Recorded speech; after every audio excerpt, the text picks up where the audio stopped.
Welcome back, guys. Let's double check the HBAR targets updates with my customer cassette. What's going on now? Guys, two scenarios. Like usual, we can build only the plans, and people who chase only the one scenario can be the hostage of own expectations. You have to build a plan what to do. If we go this direction, I'll do this. If we go another direction, I'll do this, or I'll do nothing. So not taking action, it's also an action, and it's good. So I think, yes, we can reach the new all-time high, but new all-time high, personally, for me, it's only 65 cents. Yes, I not build a crazy expectations for HBAR. I track HBAR because, I'm in position in algo, and I realize so all the time when XRP or HBAR start pumping, the algo just follows. So it's kind of weird, why? Only when this two tokens pump it, the algo just moving. After that, if all of these tokens, both HBAR and XRP, stay in the same line, the algo just going a boring chop range. So anyway, between all of these three, I chose the algo, not because I'm a fan of algo. No, I just choose one token. I can't buy all of them, so I chose only algo. So locally for HBAR, it makes sense to buy for the spot again, and maybe I will touch and buy the HBAR if we drop to 8 cents 67 or even the 5 cents 21. So this is a zone of accumulation based on the red case scenario. If we go by that scenario, this is a for the spot. So congrats everybody who with the limit orders, and if your limit orders fill it on a Binance October 10, you're now still in a can be the good entry, right? Can we drop lower? Of course we can, guys. Under is this one, this liquidity pools. Let's hide that trade on. This liquidity pool of January 23, this liquidity pool of November 20. So some tokens already dumped even under the March 20. So HBAR hold the line, pretty good one. Locally, for someone, it looks like a double bottom, on a 12 frame. For me, it's just absolutely no make sense to work with that patterns. Let's hide the global FIB and focus on the main one. Just a local, we're more than okay to open some swing maybe position, because global targets, you can go and watch the main videos. So first of all, let's hide the rectangle also.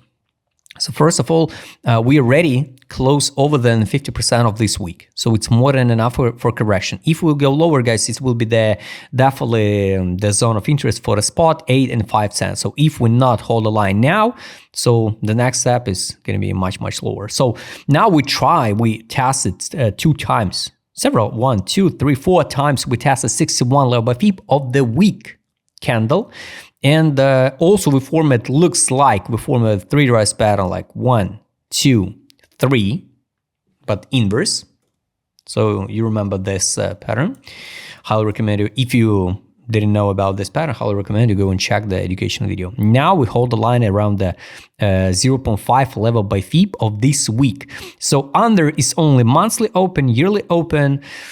I don't think so. We will drop that low and deeper correction. So I hope we're gonna hold a line here.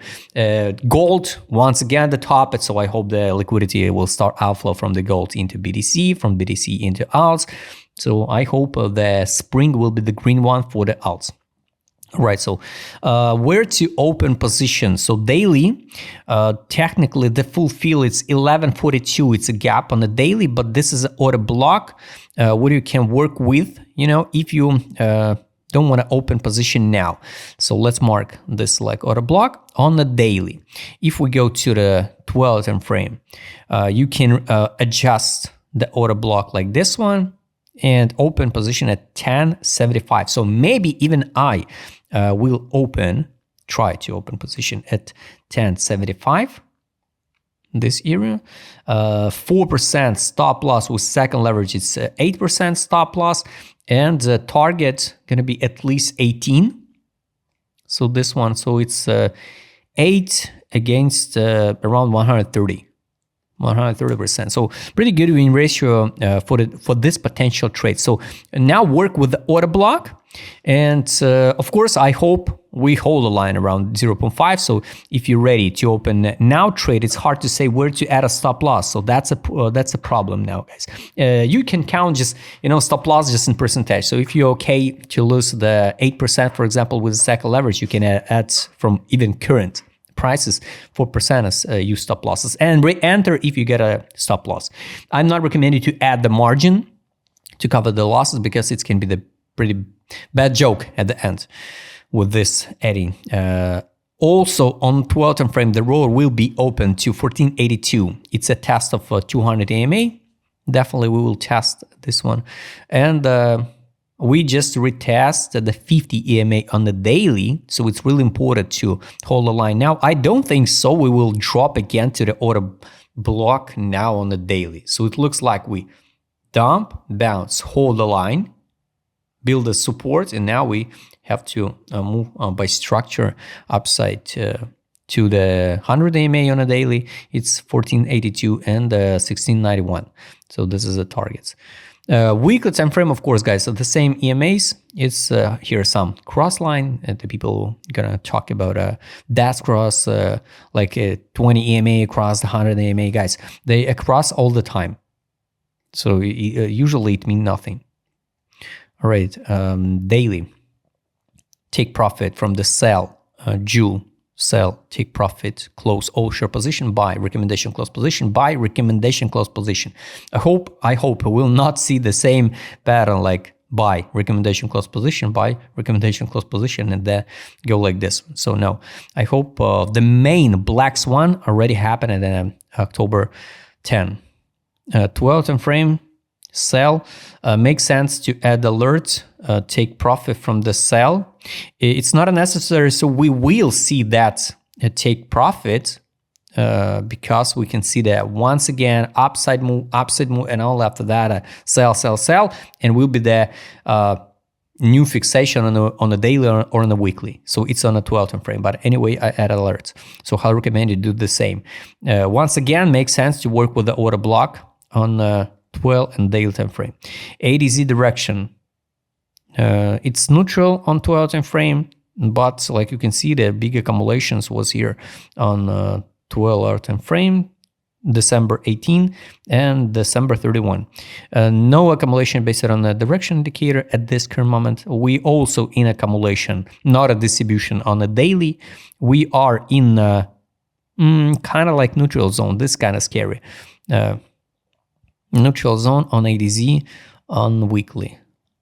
But anyway, locally, we can work with local trades here. Local zone, for local trades. And the main target is going to be the yearly open of zone 25. So it's around 26 cents. Daily direction here. Accumulation, bounce from 10 to 13. Now nothing. Money power. What is good, what is bad? Some good accumulation on a daily was 1, 2, 3 days in a row accumulation approximately at 12 cents. And here's a fixation, some fixation. Some whales can out, and even in a tiny profit on or cut even the losses. Some news. Mainnet upgrade on January 21. Also, if we will see the Mainnet upgrade Hedera, this event can be priced in already. This news can be already priced in. So here, Hedera to launch Mainnet upgrade on January 15. So in the next 4 days, I will be not surprised if we'll go higher. And after, when the upgrades happen, right, we go down. So makes sense. And the trader on the show to take profit. Retest, guys. The buy line, it can be 973. Take profit 1928. Exit line 2176. 12 time frame. Buy line test 828. Once again, where that fib here. Buy line, it's around the global accumulation zone for a spot like investment. So order block and these local zones, it's more than okay with the stop losses like 4%, 8% with cycle leverage. Local swing trades 8 cents and 5 cents, it's investment zone. And so the full 4 hours time frame don't make sense to check. Weekly, we already retested the buy line several times. 1, 2. So if we crash it down again, guys, it's going to be the test of fundamental value of the HBAR, and we go into deep bear market, even maybe to sweep the 3 cents. So I hope we just hold the line now. And the next week, I hope we will see the opposite move to the 0.23 LBFIP 21 with a new mainnet, upgrades mainnet and yearly open. So local zones, guys, I showed you. If you'd like to trade with my customer, I will show it in this video. Just write in the DM. Don't forget, join my Telegram channel. See you next time, guys.